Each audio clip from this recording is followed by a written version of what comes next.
주간 계속 때는 다니엘 기도회를 통해서 하나님이 우리를 회복시키신 것을 깨닫게 됩니다.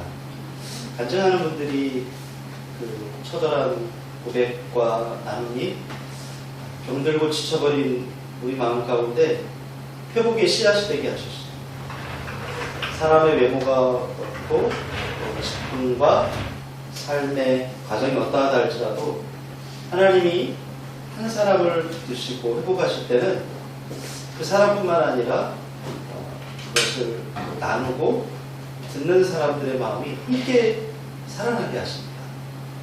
그래서 우리가 건강한 교회 공동체가 왜 중요하고 왜 교제가 중요한지를 더욱 느끼게 하는 것 같습니다. 나아가 자포자기하고 넘어져 있는 신령들을 다시 기도 가운데 몰아넣으셔서 살리기를 그토록 원하시고 기다리고 계심을 하나님 우리에게 말씀하시는 것 같아요. 오늘 여러분의 삶 가운데도 이렇게 일하시고 또 간증하고 나누는 그런 놀라운 은혜가 있기를 축복합니다. 본문에도 이런 기도회 같고 영적인 사경회, 영적인 부흥회 같은 그런 상황이 벌어지고 있습니다. 모세의 장인 이드로가 하나님께서 모세를 통해 이스라엘 백성들을 애굽에서 인도해내셨다라고 하는 소식을 듣고 지금 르비딤에 머물고 있던 모세를 찾아옵니다. 모세의 장인 그 이드로가 사위 모세와 만나는 것이 거의 한 1년 만에 처음에 모세가 장인을 떠날 때 미디안에서 애굽으로 갈 때는 아내 시보라와 두 아들 게르솜과 엘리에셀을 함께 데리고 출발했지만 길 가는 도중에 하나님께서 그 피할례 사건, 그 사건 때문에 모세가 죽다 살아나죠. 그래서 모세가 시보라와 두 아들을 다시 장인에게 돌려보내요. 그리고 애굽에 가서 그토록 하나님께서 모세와 아론을 통해서 애굽에서 이스라엘을 구원해내신 그 사건들을 이제 경험하게 되는 거죠. 모세가 장인에게 그동안 자신이 겪었던 그 일들에 관해서 여러 가지 하고 싶은 일이 많았을 거예요. 그 모든 일들을 뒤로하고 모세는 하나님이 베푸신 그 구원의 은총에 관해서 얘기하고 있어요. 이 이야기를 다 들은 이드로가 기뻐하며 하나님을 찬송합니다. 그 자신은 미디안 제사장으로서 그동안 희미하게만 알고 있었던 그 하나님의 절대성에 대해서 아주 확고한 깨달음을 갖게 된 것 같아요. 놀라운 점은 이드로의 이 고백과 찬양은 이스라엘 백성들을 애굽에서 구출해낸 하나님의 그 절대적 우월성에 대한 이방인 최초의 고백이라는 거죠.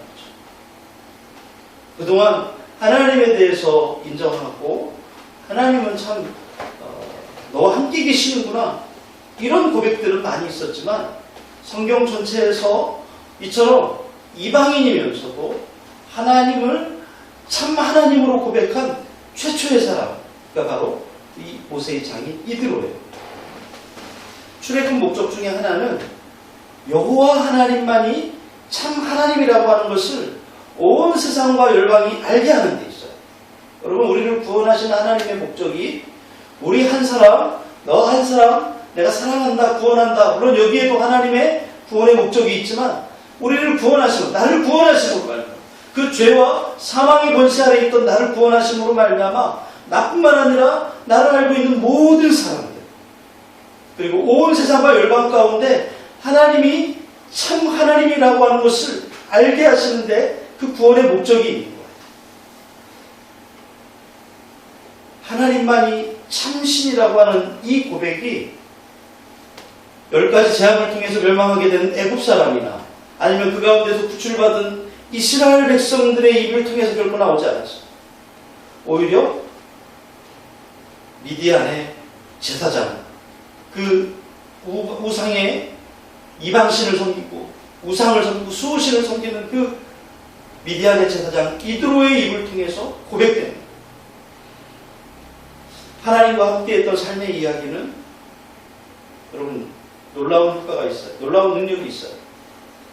나는 그저 우리 하나님이 우리에게 이렇게 행하셨고 우리 하나님이 나를 이렇게 구원하셨다고 이야기했는데 그 이야기를 듣는 사람의 마음에는 하나님의 은혜가 들어가는 거야. 이게 영적인 신비입니다.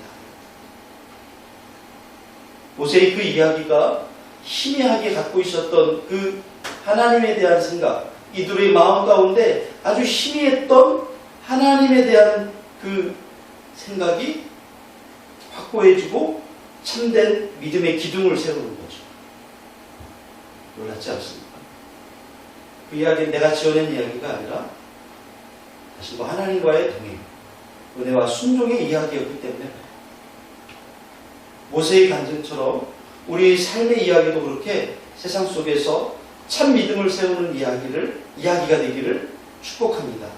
이드로가 하나님께서 이스라엘을 애굽에서 인도해내신 모든 일을 들었다고 그렇게 돼 있어요.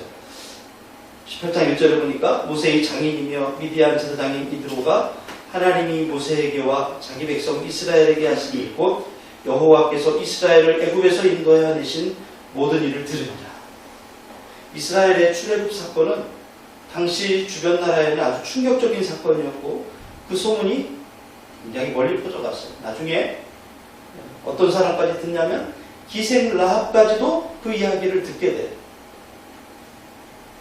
모세의 장인 이드로는 소문을 듣자 직접 모세를 만나서 그 사실 여부를 확인해야겠다는 생각이 들었을 거예요. 그래서 모세가 이전에 애굽으로 가던 도중에 돌려보낸 그 가족들을 데리고 모세가 있는 르비딤으로 와요. 이 모세의 아내 십보라 그리고 그 아들들 게르솜, 엘리에셀. 여러분 게르솜이라고 하는 이름을 오늘 본문이 소개해주고 있어요. 그 이름에는 내가 이방에서 나그네가 되었다. 또 엘리에셀은 하나님이 나를 도우사 바로의 칼에서 구원하셨다. 비록 둘째 아들의 이름에는 하나님이 등장하고 하나님이 구원하셨다고 하지만 이 상황들은 어떤 상황이냐면 나는 철저하게 도망자요. 나는 철저하게 패배자라는 그런 인식이, 그런 의식이 이 속에 담겨 있는 거예요. 그는 은둔자요. 이제 다시는 돌아갈 수 없는 난민이에요. 왜요? 정치적인 박해가 있잖아요. 돌아갈 수 없어요. 난민이죠. 그러나 모세는 지금 어떤 사람입니까? 하나님 나라를 간증하는 증인이 되어 있어요. 수많은 기적을 체험하고 하나님이 얼마나 위대하신 분이시고 그가 우리를 구원하시는 분이심을 설교하는 산 증인이 되어 있는 거죠. 자기 민족에게 배신당하고 두려워서 애굽을 떠났던 모세가 자기 민족을 구원하는 지도자가 되고 하나님의 말씀을 대원하는 그리고 인도하는 선지자가 되었어요. 그런데 이런 그의 상황을 요약한 말씀이 어디 있냐면 바로 8절의 말씀이에요. 8절에 모세가 이드로에게 하나님께서 이스라엘을 위해서 바로와 애굽 사람에게 행하신 모든 일을 말합니다. 모세가 여호와께서 이스라엘을 위하여 바로와 애굽 사람에게 행하신 모든 일과 길에서 그들이 당한 모든 고난과 여호와께서 그들을 구원하신 일을 다 그 장인에게 말하네. 오랜만에 만난 이드로에게 그가 체험했던 하나님의 은혜를 간증하죠. 그 은혜가 뭐였죠? 바로와 애굽에 내리신 10가지 재앙을 통해서 하나님이 어떻게 그들을 구원해 내셨는지를 알아요. 또 그들이 홍해바다를 무사히 건넜지만 뒤쫓아오는 애굽의 군대는 심판하신 사건, 또 마라의 쓴물과 엘림의 우물, 그리고 르비딤의 마사와 무리반의 물과 또 아말렉과의 전쟁에서 하나님이 그들을 보호하신 일, 이 모든 것들이 다 나눈 일들이에요. 무엇보다도 모세와 아론이 바로와 애굽에서 당한 그 고난, 동족들이 자신들을 향해 원망하고 불평하며 돌을 던져 죽이려던 그 일들을 통한 고난의 일들을 나눠. 그 본문을 보면서 이게 고난이 될 수 있구나. 믿었던 사람에게 당하는 대신 이게 고난이구나. 원망과 불평을 한가득 떠안고 하나님 앞에 무릎 꿇는 이 일이 고난의 일이구나. 나도 알지 못하고 내가 책임지지 않아도 될 이 사람들을 이끌고 가면서 겪어야 되는 모든 일들이 고난이구나. 그가 여호와의 말씀대로 지팡이를 들어서 바다를 향하였던 때도, 하나님이 지시하신 나무를 던져 쓴물을 달게 만들었을 때도, 또 산에 올라가 두 팔을 들어 기도했을 때도 하나님이 그들을 어떻게 보호하셨는지를 증거하죠. 여러분, 우리 삶의 증인은 다른 게 아니에요. 오늘 아침에 하나님이 나를 어떻게 인도하셨는지, 하나님이 나에게 어떻게 말씀하셨는지를 나누는 것, 이것이 증인이에요. 하나님은 위험과 절망 가득한 광야 같은 세상을 살아가는 우리들을 죄악과 멸망의 위협으로부터 매일 매 순간 구원하셔서 하나님 나라로 인도해 가세요. 우리가 추구하는 삶의 모습은 바로 이런 거예요. 하나님이 어떤 분이신지를 간증하고 찬송할 때 우리의 신앙이 안전한 거예요. 내가 체험했던 하나님의 은혜를 전하는 것은 하나님께서 주신 은혜를 나누는 좋은 방편이죠. 이것은 믿는 자에게 그 신앙을 더욱 성숙한 신앙의 단계에 이르게 하고, 또 믿지 않는 사람에게는 하나님이 어떠하심을 깨닫고 믿음을 심어줘요. 오늘 우리가 무엇을 나누고 싶습니까? 어떤 일을 간증하고 싶습니까? 아니, 여러분 삶에 어떤 고난이 있었습니까? 좋은 공동체는 그런 공동체라고 믿습니다.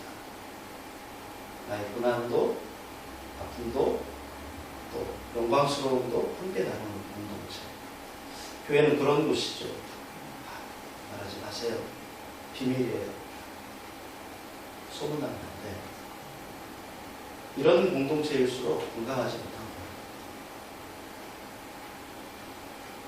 건강한 공동체는 안전합니다. 어떤 이야기를 들어도 그 이야기를 다시 여기저기 돌려 듣는 것이 아니라, 돌려 말하는 것이 아니라, 그것을 나의 기도 제목으로 알고 함께 기도하는 공동체. 이게 안전한 공동체죠. 다니엘 기도회 같은 그런 상황이 벌어진 것 같아요. 1절에 이드로가 소문을 듣고 찾아왔지만 모세를 통해서 들었던 이야기는 그 소문이 사실일 뿐만 아니라 하나님의 구체적인 역사하심을 내가 간접적으로 체험하게 되는 거죠. 얼마나 놀랍습니까? 우리 성경에서 이런 일들을 많이 발견하게 돼요. 우리가 잘 알고 있는 사도 베드로는 자신이 체험했던 은혜를 다른 사람들과 나눔으로써 효과적으로 하나님을, 예수 그리스도를 증거한 대표적인 사람이죠. 그가 복음을 전했다는 이유로 공회에 잡혀가게 되었을 때 공회원들이 그에게 예수의 이름으로 아무것도 말하지 말라고 에게 위협합니다. 그때 베드로가 뭐라고 말합니까? 사도행전 4장 18절에서 20절에 이렇게 말하죠. 한번 같이 읽어볼까요? 그들을 불러 경고하여 도무지 예수의 이름으로 말하지도 말고 가르치지도 말라고 하니 베드로와 요한이 대답하여 이르되 하나님 앞에서 너희의 말을 듣는 것이 하나님의 말씀을 듣는 것보다 옳은가 판단하라. 우리는 보고 들은 것을 말하지 아니할 수 없다. 네, 우리는 보고 들은 것을 말하지 아니할 수 없다. 베드로가 전했던 그 복음이 그가 직접 보고 들었던 것, 자신의 그 체험을 전하는 간증이었다는 거예요.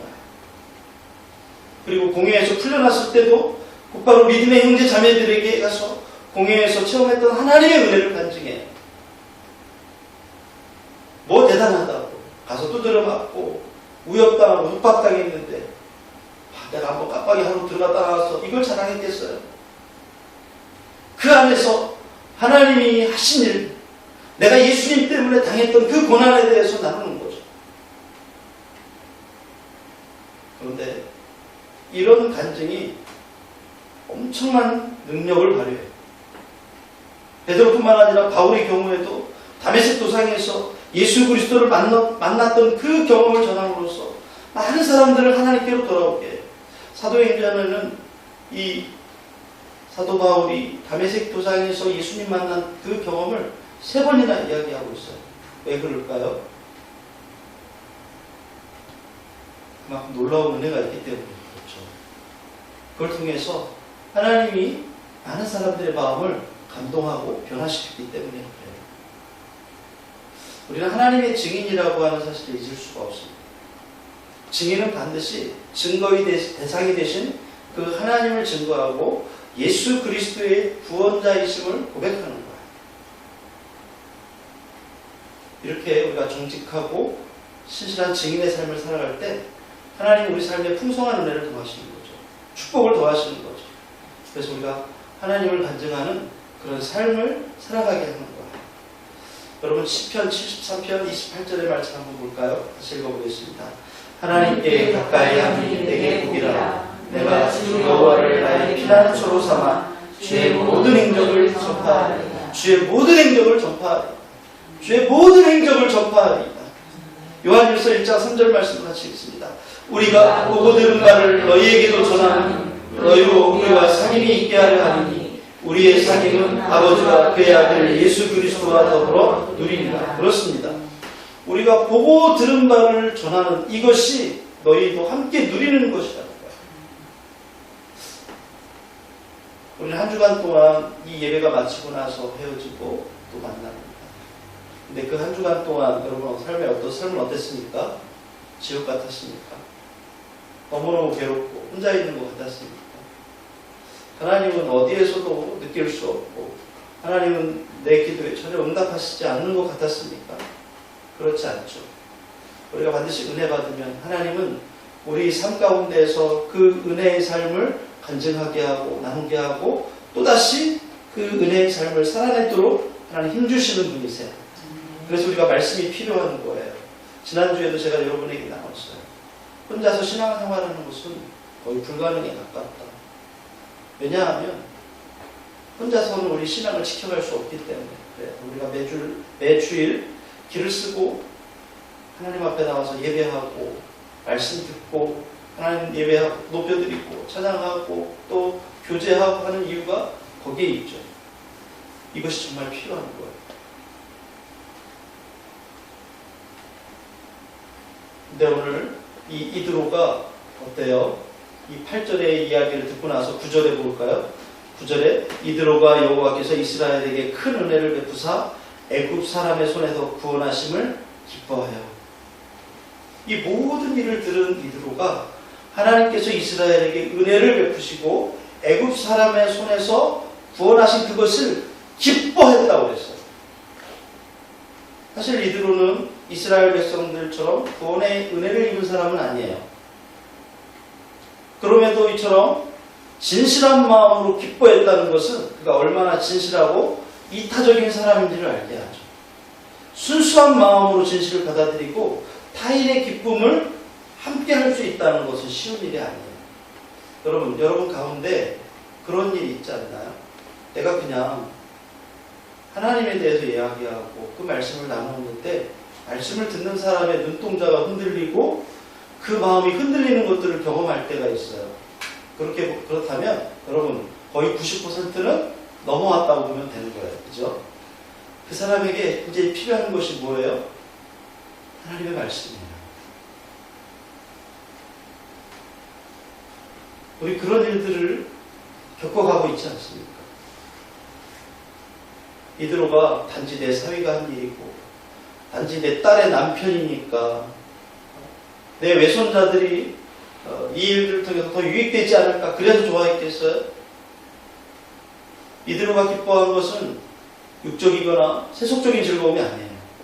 그것은 하나님의 구원 역사를 전해들은 자로서의 신령한 기쁨이고 영적인 즐거움이죠. 하나님은요 그 사람의 심령에 예수로 말미암는 구원의 기쁨을 구원의 은혜를 주시기 전에 이렇게 사람의 마음을 만지셔요. 딱딱한 마음 가운데는 아무것도 들어가지 않죠. 바로가 모세가 전한 말씀에 하나님의 말씀에 그가 순종했다면 그는 하나님의 은혜를 경험했을 거라. 그는 마음이 완악한지라 그랬어요. 그 마음이 딱딱하다는 거예요. 그래서 어떠한 하나님의 말씀도 어떠한 하나님의 능력도 그 안에서 이루어지지 않아요. 그런데 베드로는 그 하나님의 말씀을 듣고 기뻐하였다고. 오늘 우리 안에 이런 기쁨의 역사가 일어나기를 축원합니다. 여러분,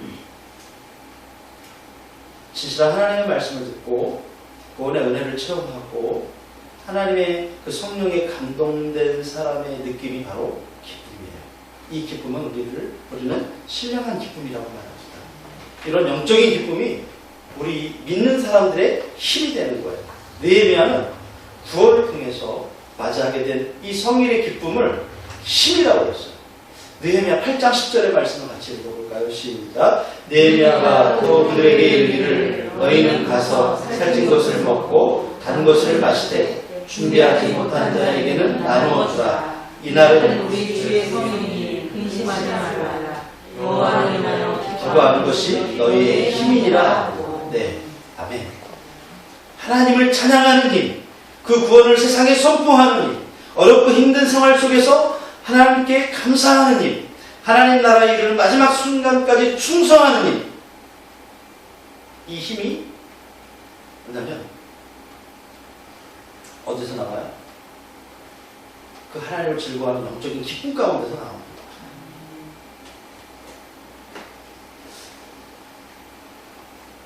모세의 장인 이드로는 우상의 제사장의 자리에서 마침내 하나님의 구원을 바로 알고 하나님이 주는 그 신령한 기쁨과 놀라운 은총을 받게 되죠. 그래서 10절에 이렇게 선포하는 거예요. 이드로가 이르되 여호와를 찬송하리로다. 너희를 애굽 사람의 손에서와 바로의 손에서 건져내시고 백성을 애굽 사람의 손 아래에서 건지셨도다.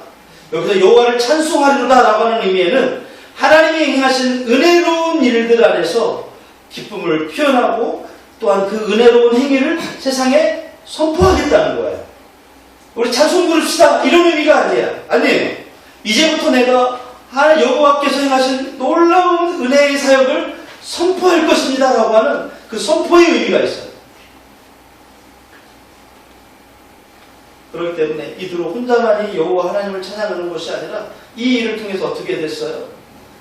이야기를 나누는 곳에도 함께 있는 모든 사람들이 하나님을 찬양하고 그 은혜를 상기시키면서 이것을 선포하는 거죠.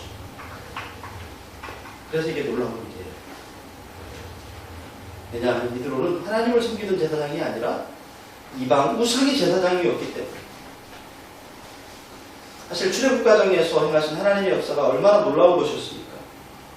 그리고 또 지금 이드로의 눈앞에 펼쳐진 약 250만에서 300만이나 되는 이스라엘의 그 대군의 진영이 얼마나 대단했겠어요. 여기 이 신창 아파트의 이 아파트 주민들이 이 앞에 놀이터 안에 가득 나와 있다고 생각해 보세요. 아, 대단하다 그럴 거예요. 그런데 250만, 300만 이 숫자는 어마어마한 숫자예요. 그 넓은 광야에 그 넓게 퍼진 그 진치고 있는 그 사람들, 이게 다 하나님의 작품이야. 이게 다 하나님이 하신 일이야. 어떤 신들도 결코 여호와 하나님이 하신 일과 같은 일들을 할 수 없을 것이라고 분명히 그렇게 생각했을 거예요. 그래서 뭐라고 얘기하냐면 여호와께서 모든 신보다 크시다 이렇게 선포하는 거예요. 이처럼 이방신의 제사장도 하나님이 행하신 그 은혜로운 일들을 듣고서 여호와를 선포하고 있는데, 여러분 단지 이걸 들은 사람들이 이렇게 선포하고 있는데 예수 그리스도를 통해 구원의 은혜를 경험한 우리들은 어떨까요? 말할 필요도 없죠. 오늘 본문에서 여러분 아시지만 제일 중요한 역할을 하는 사람은 이드로예요. 이드로는 이스라엘 백성이 출애굽할 때 함께 있었던 사람이 아니에요. 그렇지만 역사적인 현장에서 저 멀리 떨어져 있던 이 미디안의 제사장인 이드로가 이렇게 듣기로만, 소문으로만 들었던 그 사건을 이제 알게 되고 체험하게 됩니다. 자, 그러면 이두로만 들은 게 아니라고 그랬어요. 지난주에 우리가 말씀을 봤던 아말렉 족속, 그들도 들었어요. 또 미디안 제사장 이두로도 들었어요. 다 이방인들이에요. 그런데 이 출애굽 소문을 들은 이 아말렉 족속과 지금 미디안 제사장 이두로는 서로 다르게 반응해요. 오늘 11절 말씀을 볼까요? 같이 읽어봅시다. 이제 내가 알았도다. 여호와는 모든 신보다 크심으로 이스라엘에게 교만하게 행하는 그들을 이기셨도다. 이제 내가 알았도다. 이제 내가 알았도다. 이들은 이제 내가 알았다고 기억해요. 여호와 하나님이 그들을 인도해내신 일을 처음에는 소문으로 들었고 이제는 모세를 통해서 간증으로 들었지만 이들은 이것을 믿음으로 반응하죠. 이제 내가 알았다! 라고 하는 이 말씀, 이 의미에는 내가 믿음으로 반응합니다. 그 의미가 담겨져 있어요. 이런 믿음의 반응을 통해서 이스라엘 공동체에 참여하게 되는 놀라운 복을 누리게 되는 거죠. 여러분,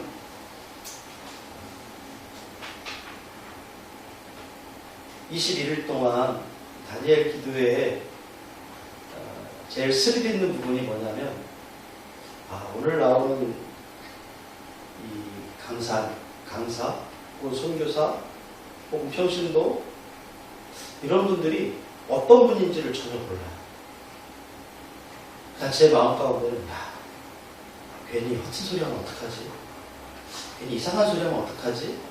이런 불안감도 있어요. 또 여러분, 교회 올 때도 여러분 그런 마음 있지 않습니까? 오늘 말씀이 나에게 은혜가 안 되면 어떡하지? 그런 부담감들이 있어요. 누구나 마찬가지예요. 그런데 그 부담감과 그 불안함을 불식시키는 방법이 바로 이겁니다. 믿음으로 반응하는 거예요. 여러분, 예수님께서 누구든지 내 살을 먹지 않고 내 피를 마시지 않으면 하나님 나라에 들어갈 수 없다라고 말했을 때 예수님의 제자들 말고는 다 예수님을 떠나가요. 왜 그랬을까요? 이해되지 않았기 때문에 그래요. 너무 이상한 이야기였기 때문에 그래요. 내 판단으로는 도무지 용납할 수 없었기 때문에 그래요. 아니, 어떻게 사람의 살과 피를, 아니, 네가 네 살을 줄 수 있나? 근데 예수님이 뭐라고 대답하시냐면, 모세가 주었던 떡을 먹은 사람들은 다 죽었지만 그것도 실은 모세가 준 게 하나님이 주신 것이다. 하지만 내 살을 먹으면 영원히 살 것이다. 영원히 목마르지 않을 것이다. 더 이해할 수 없었어요. 예수님이 굉장히 실패하신 것이죠.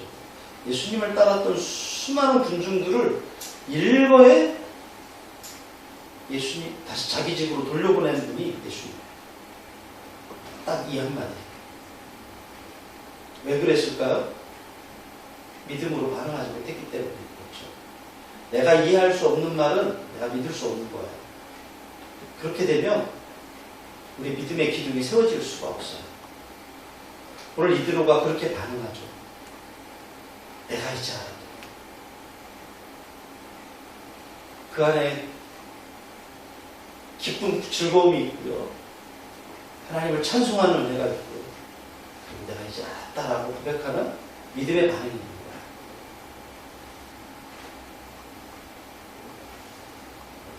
이드로뿐만 아니라 근동 지역의 모든 나라들이 자기 나라마다 각자의 수호신이 있어요.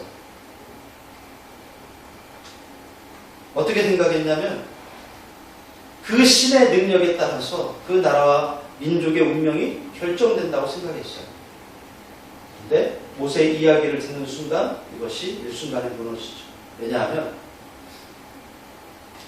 애굽의 신들은 그 당시 이 근동에서 가장 강력한 신들이에요. 그런데 어떻게 그 나라에서 노예 생활을 하던 그 노예들, 노예 히브리 민족, 히브리 신들 많지도 않아요. 유일의 신이라고 하나님 한 분이에요. 어떻게 여호와에게 애굽의 신들이 이렇게 질 수 있지? 그냥 지는 정도가 아니라 무참하게 패배하죠. 그래서 이들과 고백합니다. 내가 이제 알았다. 여호와 하나님만이 참신이구나. 여호와 하나님이 모든 면에서 위대하고 강력하며 탁월하신 분이라고 하는 것을 알게 되죠. 여호와는 절대적인 신이시고 언약이 신실하신 분이시고 모든 역사와 인생을 초월하여 계시는 절대지존하신 유일한 하나님이라고 하는 고백을 하게 돼요. 여러분, 하나님 내게 기도 응답해 주시고 우리 자녀들에게, 남편에게, 아니 우리 가정에 내 모든 것에 이것 주시고 저것 주시고 하는 것 주시면 하나님 감사합니다. 그렇게 반응할 수 있어요. 그런데 이것도 아니고 저것도 아니고 기도에 응답도 없는 것 같고 정반대의 상황이 될 때 그때도 역시 하나님은 신실하십니까? 그때도 하나님은 선하신 하나님이 맞습니까? 네, 맞죠. 내 기도에 응답 안 한다고, 내가 원하는 것을 주시지 않았다고 하나님이 아닙니까? 성경에는 수많은 이방 나라의 왕들이 하나님을 고백하고 하나님의 사람들을 인정하는 장면들이 나와요. 창세기 21장 22절에 보니까 한번 같이 읽어볼까요? 그때 아비멜렉과 그 군대장관 기불이 아브라함에게 말하여 이르되 내가 무슨 일을 하든지 하나님이 너와 함께 계시도다. 아멘. 아브라함을 보고서 그 아비멜렉이 와서 아브라함을 인정해요. 또 창세기 26장 28절 29절에 보니까 그 아들 이삭도 역시 아버지와 같은 경험을 하게 되는데 그들이 이를 때 여호와께서 너와 함께 계심을 우리가 분명히 보았으므로 우리 사이 곧 우리와 너 사이에 맹세하여 너와 계약을 맺으리라 말하였노라. 너는 우리를 해하지 말라. 이는 우리가 너를 범하지 아니하고 선한 일만 내게 행하여 내가 평안히 가게 하였습니다. 이제 너는 여호와께 복을 받은 자니라. 이삭이 지금 이렇게 어떤 상황이에요? 이 사람들한테 계속해서 우물을 뺏기잖아요. 또 파면 또 뺏기고, 또 파면 또 뺏기고, 또 파면 또 뺏기고, 밀려 가고 있는데 나는 흡외자인 것 같고, 되는 일도 없는 것 같고, 나는 정말 하나님이 계신가 안 계신가 이런 상황들이잖아요. 그때 오히려 그들이 와서 너를 보니까 정말 하나님 계시구나. 무슨 소리예요? 그럼에도 불구하고 내가 믿음으로 반응하며 살아갔더니 하나님 내 일을 책임져 줄 뿐만 아니라 다른 사람들까지도 하나님을 인정한다는 거예요. 또 있어요. 느부갓네살, 고레스, 아닥사스다, 다리오 같은 왕들조차도 하나님을 찬양하고 경배하죠. 다니엘 2장 47절에 보니까 너희 하나님은 참으로 모든 신들의 신이시오 모든 왕의 주제시로다. 이게 느부갓네살의 고백이에요. 다니엘 4장 37절 볼까요? 시작. 하늘의 왕을 찬양하며 싱송하며 경배하노니 그의 일이 다 진실하고 그의 행하심이 의로우심으로 교만하게 행하는 자를 그가 능히 낮추십니다. 네, 아닥사스다는 하늘의 하나님 여호와라고 고백하고 이스라엘의 하나님은 참신이라 이렇게 고백하죠. 왜 그래요? 우리 때문에, 우리 삶 때문에, 우리 신앙 때문에, 다니엘 때문에 왕들은 하나님을 이렇게 고백합니다. 여러분, 제 삶에 기도하는 것이 응답되지 않는다 할지라도 우리 하나님은 신실하신 하나님이에요. 우리 하나님은 선하신 하나님이세요. 그 하나님이 오늘 저와 여러분들의 심령 가운데 놀라운 일을 행하실 것을 믿습니다. 광야의 고통은 이스라엘 백성들만 겪은 게 아니에요. 그들을 인도하고 이끌고 가고 있는 모세 역시 이것을 고난이라고 표현하고 있죠. 그런데 그 고난 가운데 어떻게 반응하느냐가 중요해요. 모세가 모세 될 수 있었던 것은 여호와 하나님께서 나를 구원하신다는 그 믿음 때문이에요. 이드르가 보이는 반응은 여호와께서 큰 은혜를 베푸사 애굽 사람의 손에서 구원하셨다라고 고백했어요. 그리고 여호와 하나님을 찬송하였다 이렇게 고백하죠. 오직 유일하신 참 하나님을 의지하고 섬김으로 구원의 기쁨을 누리는 자들이 되어야 돼요. 오늘 지금 이 순간에도 우상 숭배하고 멸망의 자리로 달려가는 수많은 사람들을 긍휼히 여기고 불쌍히 여기는 마음으로 이 하나님의 구원의 복음을, 예수의 복음을 전하고 이들과 같이 참 신앙을 갖게 함으로써 이 생명을 얻게 하는 일에 열심을 다했으면 좋겠어요. 우리 가정이 바로 그 사역의 현장입니다. 우리가 만나는 우리 친척들, 우리 친구들, 이것이 그 삶의 현장이에요. 우리는 언제까지나 정적인 신앙만 가질 수 없어요. 우리 입술을 통해서 복음을 증거하는 사람, 이게 하나님 우리를 기뻐하시는 데요. 전 참 안타까운 게 있어요. 어제도 우리 김 목사님하고 참 고민하면서 얘기 나눴어요. 이 교회가 다른 어떤 것보다 많이 제약을 받고 있죠. 방역 이것 때문에 성도들이 대면 예배를 드릴 수 있는 상황이 허락된 게 얼마 되지 않잖아요. 식사하는 거, 교제하는 거. 근데 물론 억울하죠. 굉장히 억울한 일이에요. 그런데 이 상황들을 왜 우리가 이런 상황들이 이루어졌을까 생각해 보면 이게 다 우리가 한 일들이에요. 교회가 교회답지 못했죠. 하나님을 자랑하기보다 예수를 자랑하기보다 규모를 자랑하고 실적을 자랑하고 그리고 세상 사람들에게 하나님이 살아계신 걸 잘 보여주질 않았어요. 그러다 보니까 결국 교회는 세상에서 쓴소리를 들을 수밖에 없는 상황이 되고 말았죠. 이럴 때 우리가 할 수 있는 게 뭘까? 우리는 작은 숫자예요. 5,000명, 10,000명, 20,000명 모이는 교회가 아니에요. 그런 교회들이 대놓고 잘못한 것을 우리가 당하는 것 같은 억울한 마음도 있지만 그럴수록 우리가 더 신중해야 돼요. 우리의 작은 몸짓이, 우리의 작은 순종이 하나님의 영광이 되게 해야 돼요. 저는 오늘 이들의 모습을 보면서 그런 생각을 같이 하고 있습니다.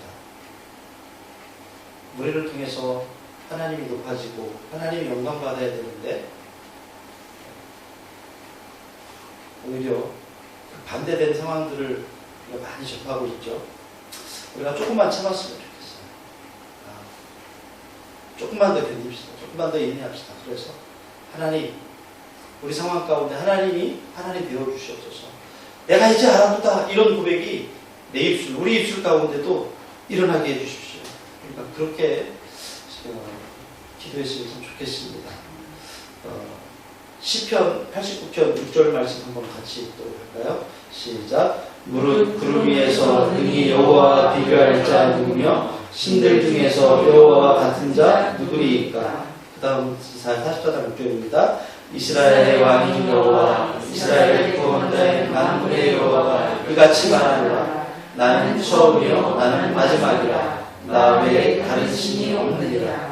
우리들도 8장 4절은 제가 읽어볼게요. 그러므로 우상의 제물을 먹는 일에 대하여는 우리가 우상은 세상에 아무것도 아니요 또한 하나님은 한 분밖에 없는 줄을 아노라.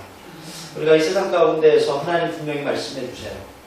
우리는 지는 것 같고 억울한 것 같고 힘든 것 같지만 우리가 경험한 그 하나님을 간직하며 살아갈 때 하나님 우리를 통해서 우리 가정을 변화시키시고 구원하시고 새롭게 하실 줄로 믿습니다.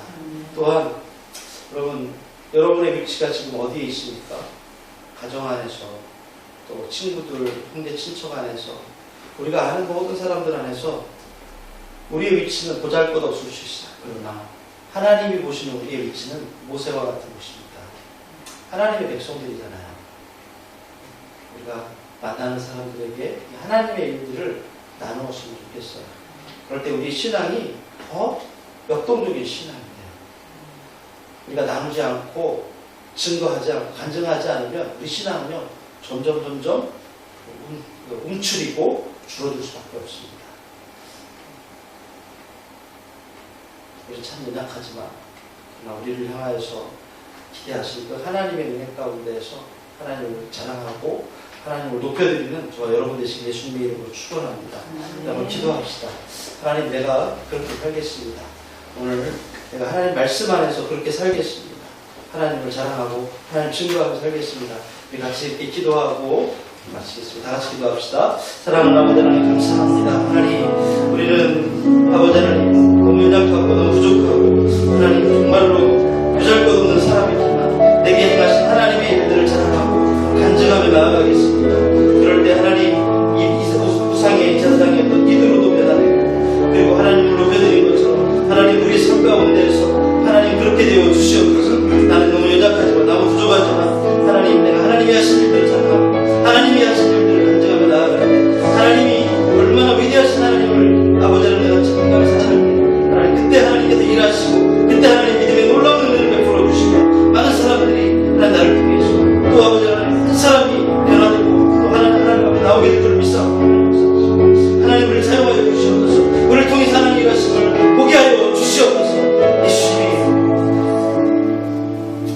사랑하는 하나님, 비록 고난 중에 있는 모세였지만 그럼에도 불구하고 모세의 입술을 통해서 그 장인 이드로를 변화시키고 그가 하나님이 어떤 분이신지 내가 이제 알았다라고 고백하게 하신 주님, 오늘 우리를 통하여서도 그 일들이 일어나게 하여 주시옵소서. 우리를 통하여서 우리 삶이 변화되게 하시고 우리 삶의 현장이 복음의 하나님을 정말 복음을 간증하고 하나님을 자랑하는 그런 시간들이 될 수 있도록 하나님 역사하여 주시옵소서. 우리는 입술도 둔하고 그리고 우둔하였던 그 모세의 고백을 기억하고 있습니다. 하나님, 그럼에도 불구하고 모세를 그렇게 사용하신 하나님, 오늘 우리도 사용하시고 우리를 그렇게 인도하여 주시옵소서. 한 주간 그렇게 행하신 주님을 감사하고 예수님의 이름으로 기도합니다. 아멘.